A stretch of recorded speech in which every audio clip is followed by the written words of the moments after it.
Welcome to Broadway's Calling, where your favorite Broadway stars share where they were when they got the call to be on Broadway for the very first time. It only happens once, and we're here to get that story for you. Now, if you enjoy Broadway and the stars that bring you that entertainment, please think about subscribing to our Broadway's Calling channel. It's free, y'all. Yeah, free. It don't cost a thing.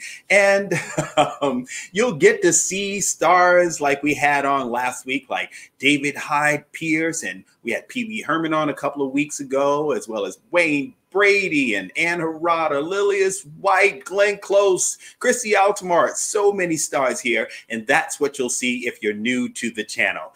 And you can see the entire lineup on our page, and of course, our shiny new website at Broadway'sCallingTV.com. So click the bell and you'll get a reminder that we're here every single Sunday at 6 p.m. Eastern Time.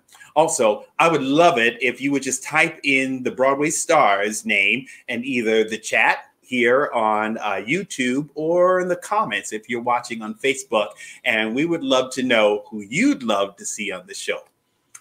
Well, the world has been upside down, to say the least, the last year. And during uncertain times, there's usually a group that becomes the scapegoat. And this last year, it seems that it's been our Asian and Asian American family and friends. It's a problem that's been around for decades. It's not new. And I was discussing this with my friend Pearl Sun.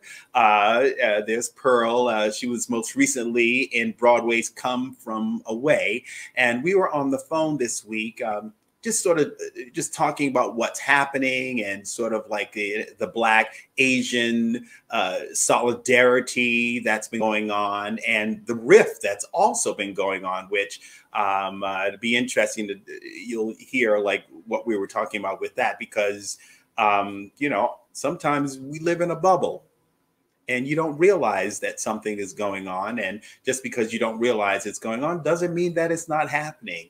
And I was illuminated by our conversation, and we're going to continue that conversation here today on the episode, as well as, because we love to celebrate, to amplify Asian and Asian American voices and celebrate like the Tony winners from the theater, like B.D. Wong, Lea Salonga, Lena Hall, Ruthie Ann Miles. And just so if you're not familiar with Pearl Sun, she really she almost broke the internet, y'all, back in 2017 when she was a standby for Alice Ripley, who had won the Tony Award playing Diana in Next to Normal, written by Tom Kitt. And they were on tour, and Alice Ripley is a Caucasian actress, and Pearl Sun is an Asian American actress. Well, Alice got ill in the middle of the show, and so, she had just gone through the bipolar treatment, and she got ill, and then she came back.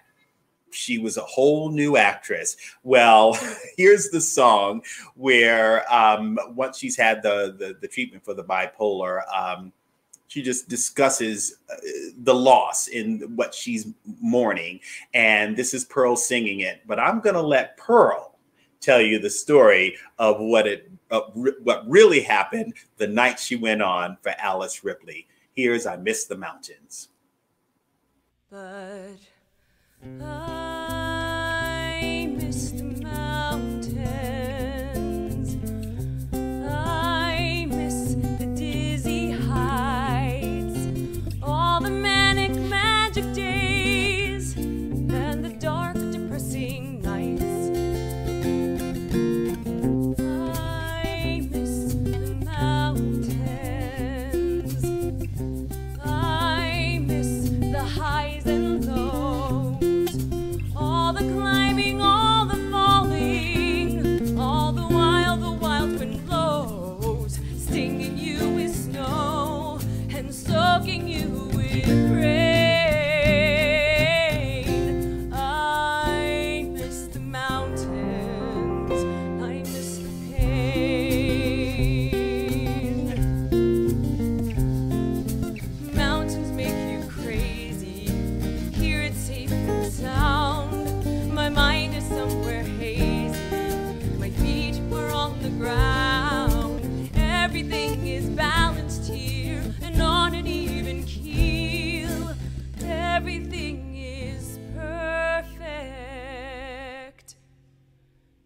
Nothing's real.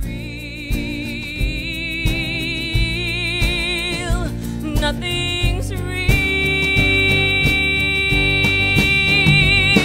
And I miss the mountains. I miss the lonely climb, wandering through the wilderness and spending all my time where the air is clear and cuts you like a knife. I miss the mountains. I miss the mountains.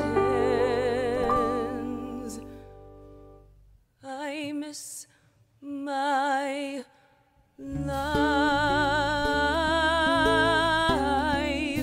I miss my life.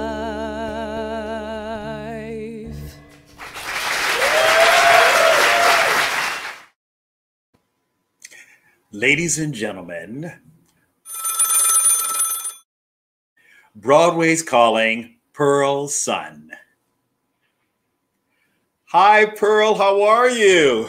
Hi, Lance. I'm hanging in. How are you? Oh, I bet. I mean, what a day it's been. I mean, I know that, especially after you just listening to that wonderful rendition of I Miss the Mountains, which probably put you back into a certain space as an actor and a human. But I know that today has been a day full of a lot of emotions, because tell us how you started your day this morning. This morning at 10 o'clock, there was a march that took place at Union Square down to Chinatown. Mm-hmm. And it was primarily a march in solidarity between the Black and Asian communities about the atrocities that happened more recently on Tuesday in Atlanta. Mm-hmm. But in addition to that, just overall Asian hate crimes. You know, and Black Lives Matter, to be honest. It's not just about the Asian hate crimes, and it was about coming together and really fighting the same issue, and that's Absolutely white supremacy. Mm-hmm.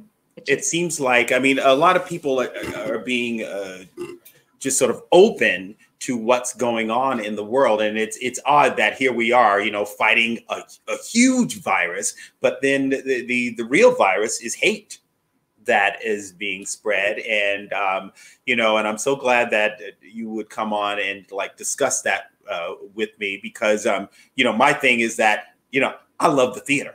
I love celebrating the theater. I love celebrating the stories. I love celebrating all the different stories that we have to celebrate. And as Americans and as people who aren't from America, we love all kinds of stories here. That's sort of the joy. That's what I think, I always think of, we're like fabric and we're part of the weave. And it's like, don't mess with the weave, baby. You know what I'm saying? We want to keep it strong. It's I know we were on the phone talking earlier this week, but someone said, one of the biggest musicals it's the only musical that has been created by an entire Asian American team was Allegiance. And it reminded me of when me and my best buddy, Tony Ash, decided that we weren't going to say the Pledge of Allegiance in the 8th grade. And our social studies teacher, Miss Tingling, always would yell at us because we were against, talking about Native Americans, about the Russian Revolution. We always had something to say. And she would go, Mr. Rosh, Mr. Roberts, don't contradict me. And we're like, well, we're not saying the Pledge of Allegiance because there's not liberty and justice for all. And she said, you. And now Miss Tingling, you got to see a picture of her. This is a little lady. She's like 4 foot nothing. And she sort of had a gray hue, like she put gray powder on her face. I don't know what it was. And this helmet wig where she used all the Aquanet in Harlem when I was, and it didn't move. You couldn't comb it. And she wore these mohair suits, and she always had the matching nun shoes. So if it was a green mohair suit, she had the dark green nun shoes. If it was a purple suit, purple shoes. So she would go, "Don't contradict me. You are not pledging because it's the truth. You are pledging because that's what you stand up for. That is what your hope is." And it's like, and that's how I feel right now. You know, it's like I am pledging to stand up for liberty and justice for all. And it's like we just have to do this right. I mean, and it's like a lot of people, like you were out there during Black Lives Matter, and many of my other friends, and you know, just standing up and saying what this affects all of us. It's like it's not just the Black people. It's like if you don't like them, then you don't like us. And now it seems like it's coming to fruition. And it's like it's a good thing that, you know, people were standing, everyone that Black Lives Matter, all kinds of people were standing up, and like other people, and like, wait a minute, when the trans community was, you know, they were having like hate crimes against them. And, you know, now with the Asians and Asian Americans in America, it's like we're all like catching on and say, wait a minute, we all need to stand together, because to tell y'all the honest God truth, they classify us as minorities, but truthfully, we're the global majority. We are. It's right. We are. And I mean, and we're actually, I think over time, we have gotten away from and forgotten actually how much we have stood in solidarity with each other. Frederick Douglass stood up for the Chinese Exclusion Act and against it. We also have, you know, the Rainbow Coalition that was beginning to form in the 60s, and Malcolm X,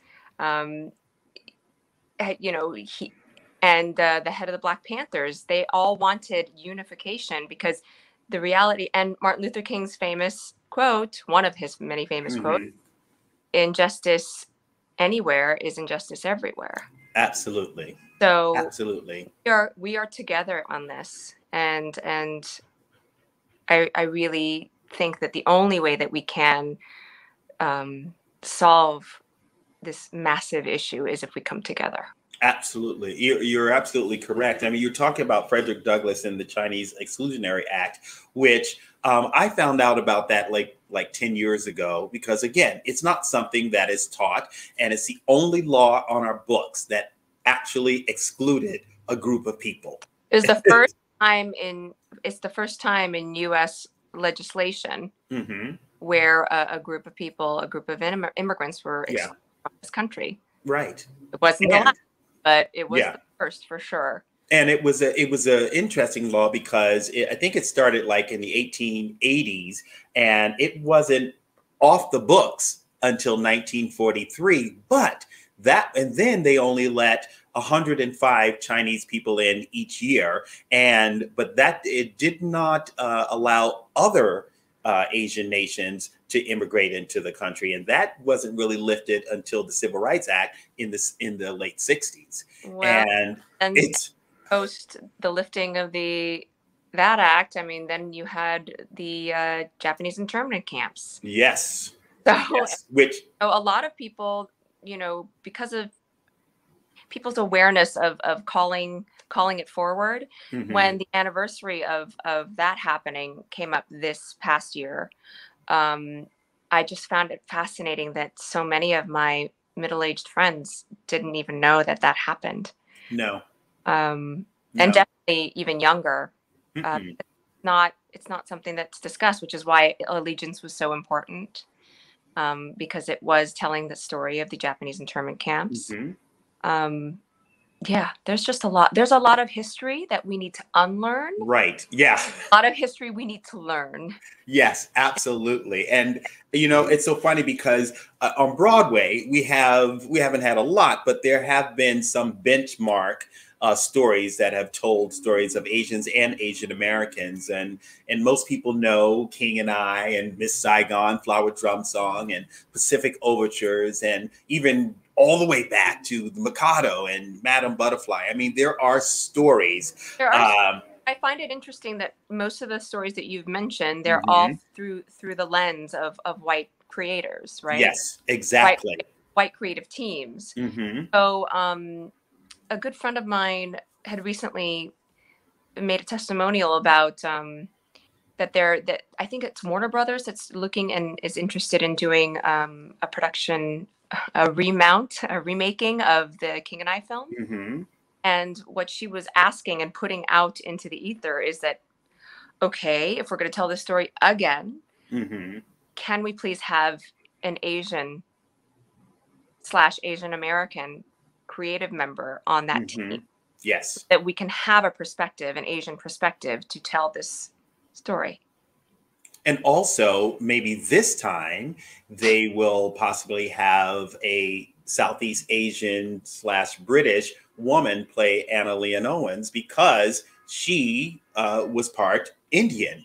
And they Well, don't just, do that. no, they don't know that. And it's My so, friend Ann Sanders, who is uh-huh. half Asian, who I had the pleasure of seeing her go on for Kelly O'Hara. She was one of Yeah. the buddies, and she was in the ensemble normally, Mm-hmm. but I got to go watch her go on for Mrs. Anna, and she was incredible, Mm-hmm. absolutely beautiful. And there was a lot of hate, and there was a lot of, well, how can she play that role? She's part Asian. Mm-hmm. And if you do the research, so is Mrs. Leon Owens. Yes, The real she person. was. Exactly, exactly. But that's why it's so important. Representation really matters, because it does get people talking. It's like, when we're talking about Allegiance, which a lot of people don't know, George Takei was inspired by him. And by chance meeting with a couple of writers, he had mentioned that that's a story that he would love to explore. And they were His musical. own. It was his own. Yes, and it was his family, and it starred on Broadway. Lea Salonga, Michael K. Lee, Taylor Leung, a great cast. And even though it was slightly fictionalized, it was great to have it, because it told a part of American history that is not talked about, and we don't even know about it, let alone musicalized. Yeah. I recently kind of discovered that, which is also why there's a huge push, especially from Asian people in the industry, in the entertainment industry, that our stories aren't familiar. They're not in films. They're not on television. There are moments here and there that have sprung up, but Mm-hmm. we are not part of the regular conversation. Correct. And that's also why there's so much that's unknown. Mm-hmm. And I also find I think we may have touched on this, that because we're not represented in the media Mm-hmm. and in entertainment as much, Mm-hmm. it's changing. It is Yeah. changing. Mm-hmm. But I think that's also goes hand in hand with what's going on with us right now, that we have that we are an invisible, almost unhuman, Mm-hmm. because we don't show emotion, Mm-hmm. and or we weren't able to show or represent emotion in television or in film as frequently as other cultural groups have been. Mm-hmm. So there's a certain kind of feeling of, well, they're disposable. Right. Because they don't really exist, and they're not American. They're foreign. We're the perpetual foreigners, right? Which it's ridiculous, because it's like I have noticed, as a Black person, of course, I'm not foreign, because I know my great grandparents. I actually knew my great grandmother, Grandma Mary, who was born right after the Civil War, and so that's 4 generations that I'm very aware of, and but I have noticed a lot of people who are like my age, they are like first generation. And I'm talking about they're white, they're Haitian, they're Asian, but then there are people who I grew up with in Harlem, who I know, Tommy Kochiyama and Lorraine Terramura, their parents were born here. Yeah. They had been here, since the 19th century, and they lived in Harlem, which, I mean, people are blown away when I say, yeah, my first best friend was Tommy Kochiyama. I knew he was Japanese, but he also lived in the projects. So I just knew him from the projects. Right. And Lorraine Taramura was my first girlfriend. That was third grade. Yeah. And, you know, all I knew, I would just introduce a new way of having fish. That's the only thing that I knew that was different. But, you know, it's part of the culture, and they had been here for generations. And you were talking about the stories, and also about how a lot of the theater that is through a white lens. I do want to show a little of Allegiance, which is through an Asian American lens. Here's the Allegiance that is now going to be on Broadway HD. Check it out.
Oh, I mean, I love that musical. I really did. I think like the theater, what's so great about going to the theater is that you can immerse yourself in other people's stories, that you realize that they're saying stronger together, or this is our time.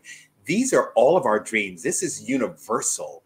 And, you know, the Japanese people who had to go into the internments, these were people who were Americans who were put into these camps. Born and raised. Yes, they were. And it's ridiculous. And it's like the life that they created, which is so amazing. And it, you know, a part of it, I was talking to some Japanese people after the show, and they were like, well, we don't talk about the story because in our culture, we're like, you know, it happened. We're going to move on.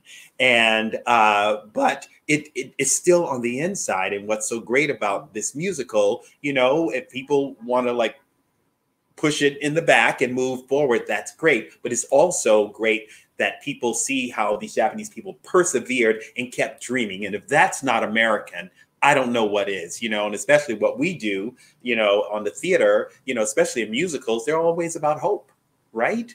Yes. And I mean, in Come From Away, it's like, talk about like sticking together, like, you know, what you guys do every night, which weren't you, that's the show you were in when we did it, When shut down. Yes. Oh my goodness. Now, I did want to say, because we were talking about history, our history is, you know, as theater people, especially people who work on Broadway, is when we get the call. And this show is all about, you know, like finding out when people got the call. And I just wanted to know, I mean, we're talking about some important things, but just you personally, where were you when you got the call to be in your first Broadway show, and what was it? Okay, so it was in 2016. Okay. No, not 2016. My brain is going. 2006. Oh, okay. I said 2016 because that's the first year that always I recall, because that's the year my son was born. So. Oh, okay. The beginning of your life, right? Yes. Yeah. My second life. Yes. 2006. I was in Ithaca, Mm-hmm. and I was in the middle of doing a production of Hello, Dolly, playing Irene Malloy. Mm. And I was sitting in a Motel 6, because that's where I was being put up. And I got a call from my agent that said, "Are you sitting down?" And I said, "Yes." And he said, "So I just want you to know that you just got your Broadway debut." It was with How the Grinch Stole Christmas. Wow. So, seasonal show. And there you got that already popped up. But you know, so I was out doing Hello, Dolly over the summer. Mm-hmm. I don't know if you know Daniel J. Watts. Of course, he was my understudy in Ghost. Oh my gosh! Okay, and now he has a Tony nomination. I know. My dear friend, and he was my Barnaby. Oh my goodness! He was Barnaby. I was Irene Malloy, and then I got my Broadway debut with The Grinch that winter, and then he shortly after that. I think he got his Broadway debut right after that in Color Purple. Wow. Oh, that's excellent. So I just want to ask, when you did Ribbons Down the Back, did you do the Flo Lacey belting version or the legit version? No, I did. I did a little bit more legit. Really? Oh my God. Have you heard Flo Lacey's version? No, I haven't heard Flo Lacey's, but I heard Kate Baldwin. And Kate's was pretty close to the Flo Lacey, a mix of it. That was a mix, like a kind of half and half. And, right. Well, I think I may have been a little bit more that, but yeah. Yeah, it's the 1982 recording, Carol Channing of Revival, and Flo Lacey. She belts Ribbons Down My Back. She was one of the Ava Perón. So I need to hear that. Problem. Oh yeah, it's pretty spectacular. We were talking also about the Asian Americans who and Asians who have like really done phenomenal work in the theater. We haven't had that many actual performers win the Tony Award, but there have been a lot of behind the scenes people, which people may not even realize. Like if I think about the list, Ming Cho Lee, set designer, costumers, Willa Kim, Sophisticated Ladies. If anyone, you know, you can say that again. Clint Ramos, another costume designer who's won. Yes, and Linda Cho, and she's one of my all-time favorites, but also choreographers Bayark Lee and producers Jet Tolentino. But then I have a list of the shows that they have been responsible for, and I'm going to read this because this is so crazy. All right. We're talking Kinky Boots, the revival of Raisin in the Sun, Will Rogers Follies, Gentleman's Guide, Robert Lopez, who is Filipino, who wrote Avenue Q and Book of Mormon and Frozen, and he is our youngest EGOT. That's Emmy, Grammy, Oscar, Tony winner, and he's won them all twice. I mean, so ain't nobody gonna catch Robert Lopez. I mean, it's so phenomenal. But I do want to talk about, because I remember when, and it wasn't about even him being the first Asian American winning, but he was a friend of mine when Brad won for in 1988. It was like a huge deal. Because not everybody knows. Well, I'm going to say, because it was my friend Brad. And so I was hearing about BD Wong, and I didn't really know who that was, because he was my friend Brad, and BD Wong was winning all of these awards. And I was like, that's great. And I knew Brad was in New York doing a play, and but I'll tell some more about that. I just want to show everyone what BD Wong did in M Butterfly on Broadway. Hmm.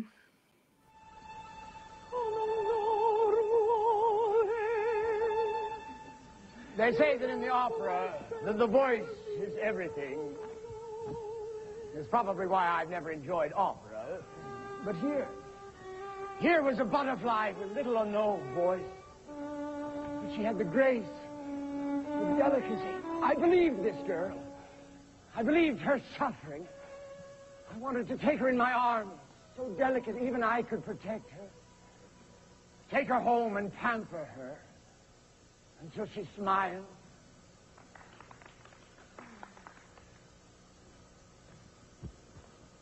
Excuse me, monsieur. Oh, Gallimard.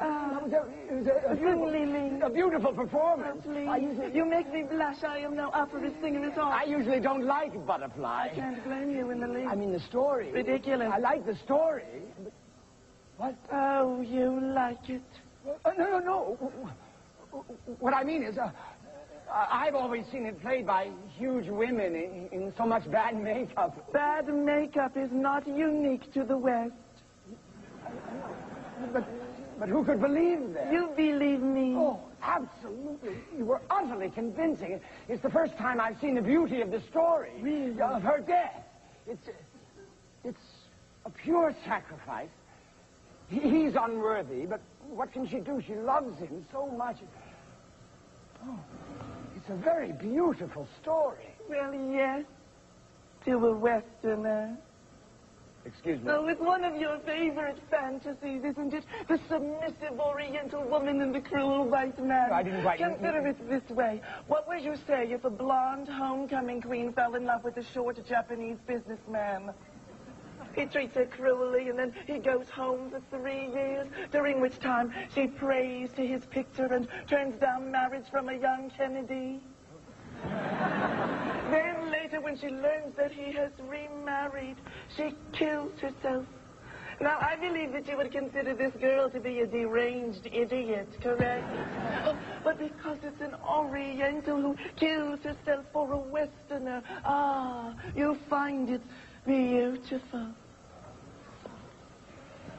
Yes, well, I see your point. I will never do Butterfly again, Monsieur Gallimard. If you wish to see some real theater, come to the Peking Opera sometime. Expand your mind. But so much for protecting her in my big Western arms.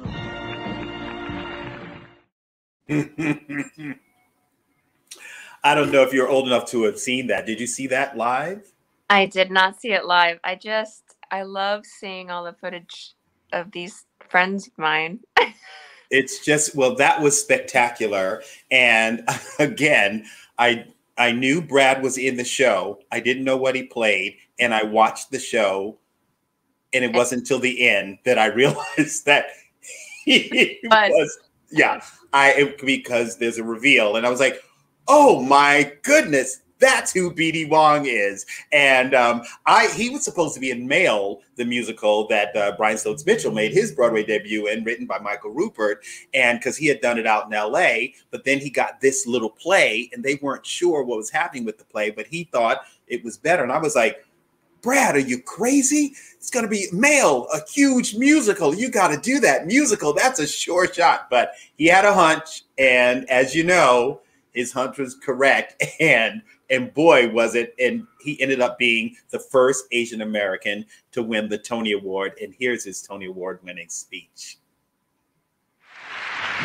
The nominees for Best Performance by a Featured Actor in a Play are Michael Goff, Breaking the Code; Lou Liberatori, Burn This; Delroy Lindo, Joe Turner's Come and Gone; B.D. Wong, M. Butterfly;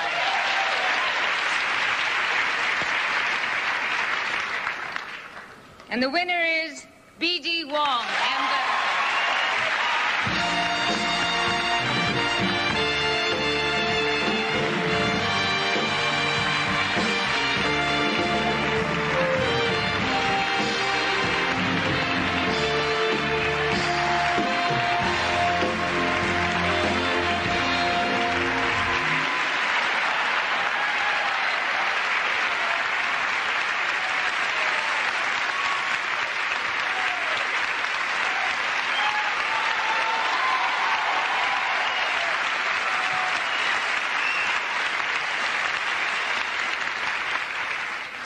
I would like to thank the brother and sister song and dance team, which have recently moved into my body and are now living there, for coming to the Eugene O'Neill Theater and getting along. And I celebrate this beautiful, beautiful thing with everyone who witnesses me tonight. I thank New York City for embracing my joy of performing. I'm sorry, wow. I thank the acceptance of risk that you have. It symbolizes for me the acceptance of the risk of everyone involved with a beautiful thing that is called M. Butterfly. I thank the support of all of my wonderful, wonderful friends, the best in the world. There are too many to name. McDaniel, I got the asterisk. I also thank the most important teacher and friend and a beautiful man into whose eyes I look every night at the Eugene O'Neill Theater and see two kinds of love.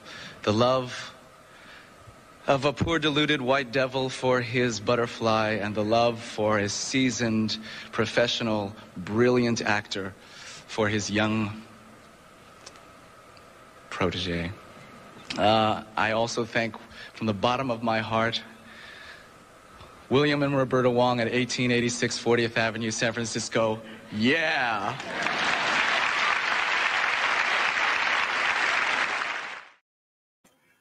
I mean, what does that feel like, you know, seeing an Asian American win the Tony for the first time? I mean, it's incredible. I want to ask him how he felt receiving it and knowing, probably having the weight and knowledge that he was the first. Mm-hmm. And what year was that? 1988? 1988, 40 years after the Tonys began. So not that long ago. No. Not that long ago. And yet there's been so much time where we haven't had that many performing winners, unfortunately. And I don't know if people out there know the other Asian American winners. I would love to see if they would come up in the chat, because I mean, I know them because it's chat. Can I? Huh? Or can only you see the chat? You can see the chat on our broadcast off to your side if you click under comments, but also if people are watching on Facebook, it's in the comments, and then you can actually even say hello to friends. I know Melinda Gill said hello. I guess she's worked with both of us, and so she said hello to us. There's Melinda. Hi, Melinda, all the way out in San Diego.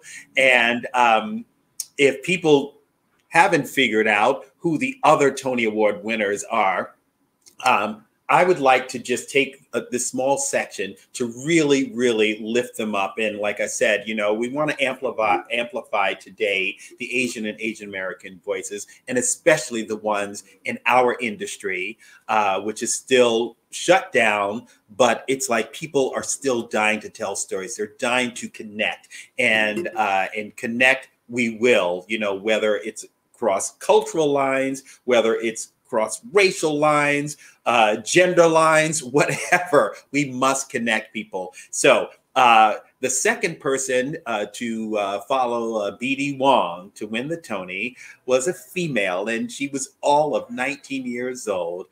Ladies and gentlemen, Lea Salonga.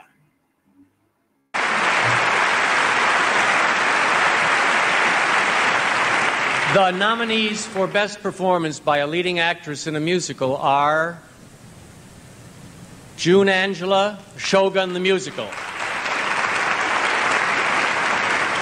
Dee Hoty, The Will Rogers Follies; Kathy Rigby, Peter Pan;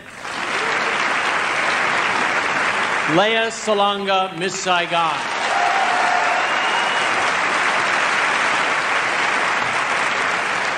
And the Tony Award goes to Lea Salonga, Miss Saigon.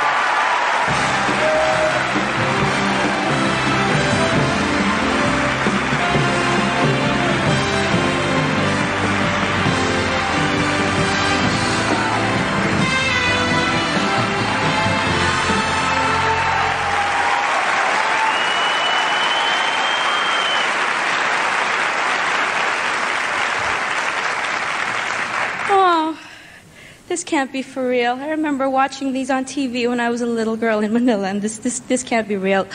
I'd like to first of all thank God for all of his blessings. I'd also like to thank Actors Equity for giving me the chance to come here to the United States. You guys have been so great. I'd like to also thank Cameron, Elaine, Claude Michel, Richard, Nick. You guys gave me the chance to do this role, and I thank you. I'd also like to thank my family, my mom up in the mezzanine, my brother down here in the orchestra. Hi, guys. You guys have been the most supportive. And to the entire cast and crew of Miss Saigon. You guys are the greatest people anybody could ever work with. And this also goes to everybody back home who dreams of winning a Tony. Well, I got one, and the dream can come true for someone else, too. Thanks a lot. God bless.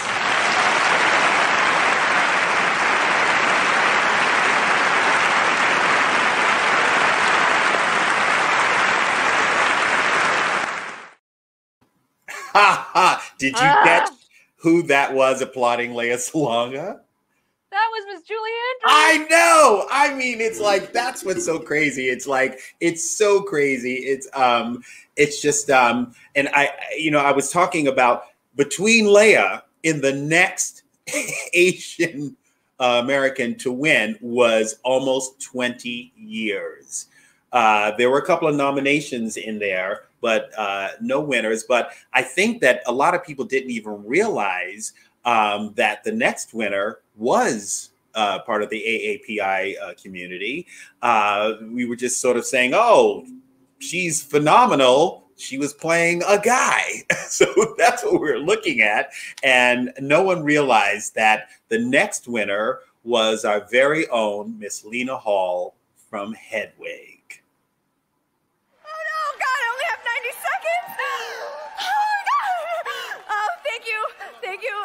Thank you, the American Theater Wing, the Broadway League, and thank you to the Hedwig and the Angry Inch family. It's just such a big honor to be a part of the family from something that changed my life back in 1999. And thank you, Stephen Trask and John Cameron Mitchell, Michael Mayer. You're amazing. Neil Patrick Harris, I love you. The Velasco crew and Robin and Brett and Lisa. My mom, my dad, happy birthday. My sister, Callie, she did my hair. And my soon-to-be-born niece.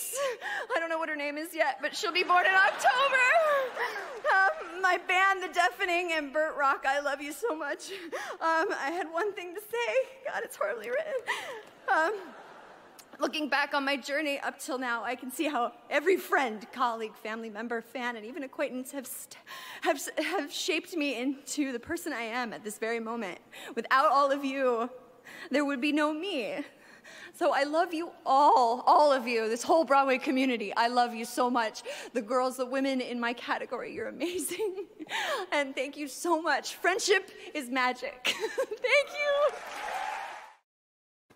I love that. And a lot of people probably surprised. Lena Hall, you have her amplifying Asian voices. Well, she is, her grandfather's Filipino and her father is half Filipino, and she proudly embraces all of her heritages, the Latin one, the Asian one, the Swedish one. But she is, that's what America is. It's like we're, so many of us, if we've been in the country for a long time, are mixed and blended.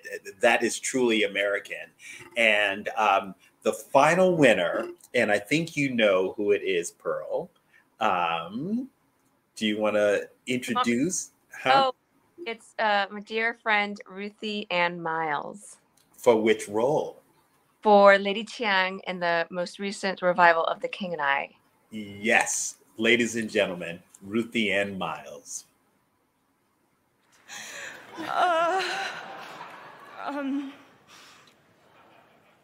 Please recycle. Broadway's Green Alliance.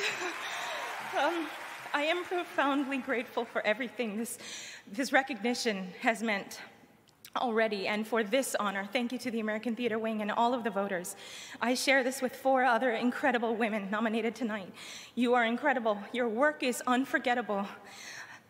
And these productions have made us all winners. I have so many people to thank that I love at Lincoln Center. You know what I mean to you. I'm going to make this less than 45 seconds. Bart, Ted, Andre Bishop, Ted Chapin at Rogers and Hammerstein, Bernie, Telsey and Abby, Kathy and Patrick. I feel like royalty. Our stage management and Miss John and Dell, my dresser, who is the other half of my brain. Our orchestra and backstage crew, each and every one of you is absolutely amazing, and I'm so proud to perform with you. Everyone at Lincoln Center Theater, but highest admiration to our ensemble. They have the hardest job on that stage, which is to tell the story with ever saying a word. They never get to open their mouth. It is a pleasure to be in such company of amazing actors. My scene partners, Kelly, Ken, and Ashley, thank you for your generosity every day. My love, Jonathan, I am so blessed to be with you. Thank you for agreeing to come on this crazy ride. Where are you? There you are. There's a lot of people here. Thank you for coming on this crazy, here's a joke, it's a joke. Thank you for coming on this crazy ride, and I don't just mean to the theater. That was the joke.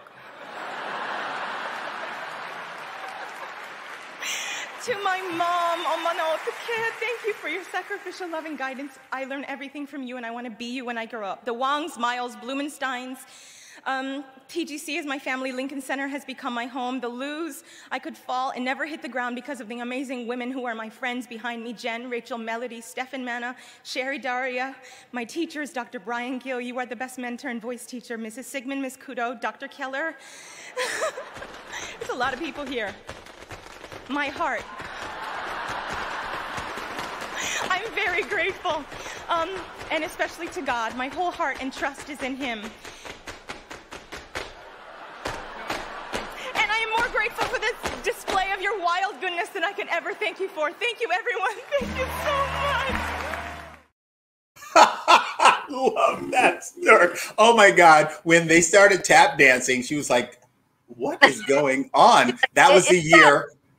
They weren't going to play them off. They were just going to tap them off. And she was just like, I don't know what's going on here. I got to finish what's on my phone. I love that. I mean, it's like, what I love about Ruthie Ann is like, she's so dramatic in King and I, but yet she is such a funny person. Oh, no. And I love what she's on the new TV series, All Rise with Lindsay Mendez. So another Broadway person who won a Tony Award. Yeah.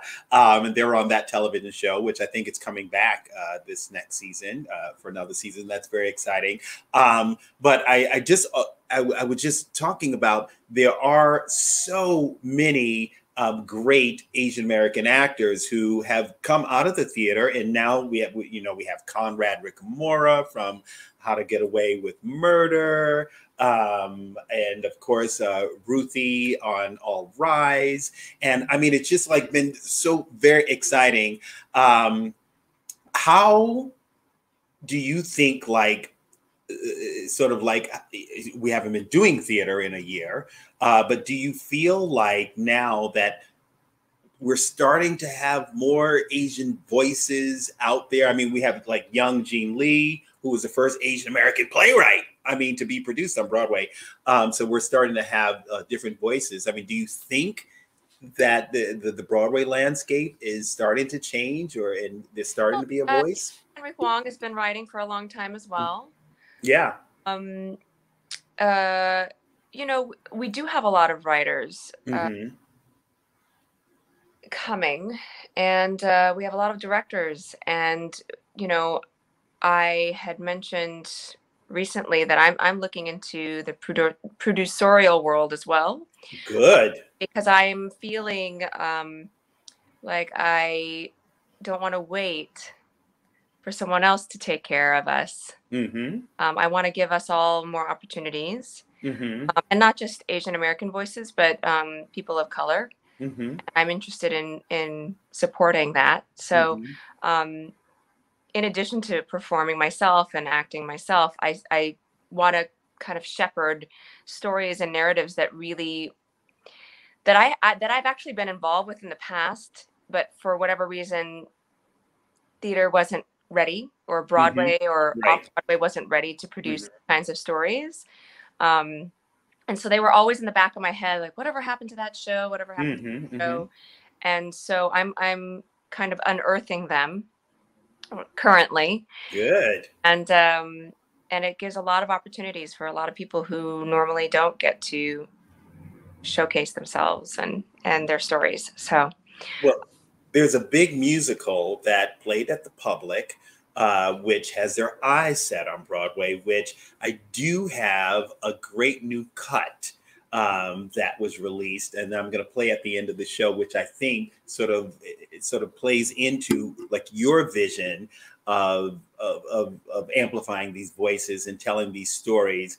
And it's sort of it's a beautiful, the song that I'm going to show is a beautiful, but the actual show, Soft Power, has a lot of satire in it. And it's really quite fascinating. And I really nominated too. It was Grammy nominated. Grammy nominated this Sunday, which was exciting. And I was actually on Sundays, which after this, Austin Koo and I, we have like this like Sunday supper club with a bunch of friends. Yeah. And so that was very exciting. They like said his name on the Grammy Awards last year. Austin, yeah. You know, so that was very, very exciting. And I also want to give a shout out to, you were talking about the directors who are working on Broadway, but he's also an artistic director, is my dear friend, Stafford Arima, who is one of the great directors working on Broadway today. And there's a little, maybe some on YouTube, but he even did a new version of Ragtime. He had directed it before, but where Leia got to be Mother. Yeah, it was the concert version, yeah? Oh my goodness, it was so good. Yeah. It was spectacular. I used to have a little bootleg on my phone, but now I have a new phone, and so that bootleg is gone. But it's like I think there's a little on YouTube if anyone's looking at it. But getting back to talking about you as a producer on Broadway, and like I mentioned, young Gene Lee, her play I think was on Broadway in 2018. And I often like talk about how, Lorraine Hansberry, when she was the first African-American woman to get her play produced in 1959, I'm so proud of that. I mean, do you remember the moment when young Gene Lee was announced, like she was Asian American, was going to have a play produced on Broadway? Do you remember that? I mean, those are goals in my mind of being a Broadway producer. I'm just really young legs starting out. I call it Bambi legs. So okay, I'm learning as I'm going. Yeah. But I feel like it's just, at every turn it's exciting. Also, it's both exciting and also kind of like, really, is this the first? Because it's. I feel like we should be further along than we are. Always, yeah. So it's both a celebratory and also really. Yeah, really, yeah. Really? But that's what this moment also is about. I feel like 2020 was about, talking about 2020, hindsight, vision, all of that. I think things are becoming clearer to people. Don't you think? I do, and I hope, I think Broadway producers and the league really do have the biggest hurdle to cross right now, I think, is to just even get theaters reopened, period. Yes, right. Let alone having to deal with, the next step, which Right. I do believe is about opening up opportunities for people of color and marginalized communities. Mm-hmm. And not just on stage, but behind the scenes and able on the creative side as well. Mm-hmm. So there is a lot of work. I am there are a lot of people that I know in the community who want all the change now. Yes. All in one package. Right. And I personally, I want to see change really stick and happen. Mm-hmm. So I really do. I'm thinking if I were on the league and I were there right now, that the first priority for them is just to see if this, how do we reopen? How do we get post pandemic, and how are we going to structure this? Right. But I do encourage, and I hope that if anybody's listening, if anybody on the league and any of the current Broadway producers are out there, I just really encourage that please continue to keep keep the work that we've been doing this past year and the discussions that we've been having at the forefront of their mind. Right. We have to continue to elevate the voices that have been in our ears and in our hearts and our minds and everything. We need to keep listening to them. We need to embrace them. And like I said, continue standing up and pledge our allegiance in solidarity. I mean, that is so very, very important. Before we go, we have a little feature, Broadway Bites, and Andrea Boyer coupled with a bakery out in Torrance, California, to create because I was like, I was going to put on the whole thumbnail on YouTube and everything, hashtag Stop Asian Hate. And I was like, I've been seeing that, and that's very, very important. But I was like, I'm always about love and moving forward. And I was like, why don't we start a new hashtag here? Start Asian Love. Oh, I love that. You see what I'm saying? Because it's like I get it. I get the hate and everything. It's like it's everywhere. Like I said, it's a virus. But y'all, we gotta move forward. And so Andrea and this bakery that she's worked with in Torrance create a little love cookie. Right. And you have to see the picture. It's so beautiful with the heart in the middle and all the different hands reaching for the cookie. Y'all, there's a piece for everyone. And we wanted to play John Lennon's All You Need Is Love, but that's a royalty song. So you're all going to have to sing it amongst yourself. And we have some Broadway friends out there. I know y'all know the song. But I hope you make your own love cookies somewhere. And I promised that I would play a little of Soft Power, and I really want to do this. And I really want to thank you for coming on to the show, Pearl. I love speaking with you. Fantastic. And I hope you'll come back, because I'm not going to say anything, but I did talk to your Broadway bestie, and today. So today.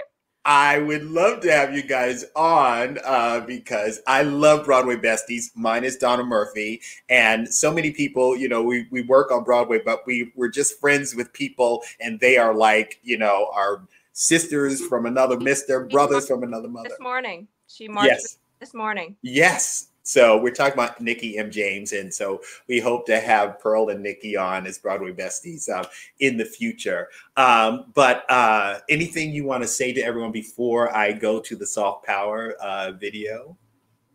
I'm just, I wish everyone well, and please stay healthy and safe, and just let's love on each other.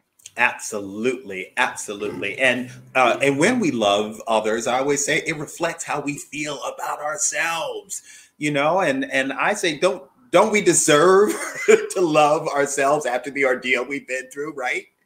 I Yeah. mean, it's crazy. So I say to everyone out there, speak up against hate. It's nonsense. And personally, it's barbaric. That's how I feel.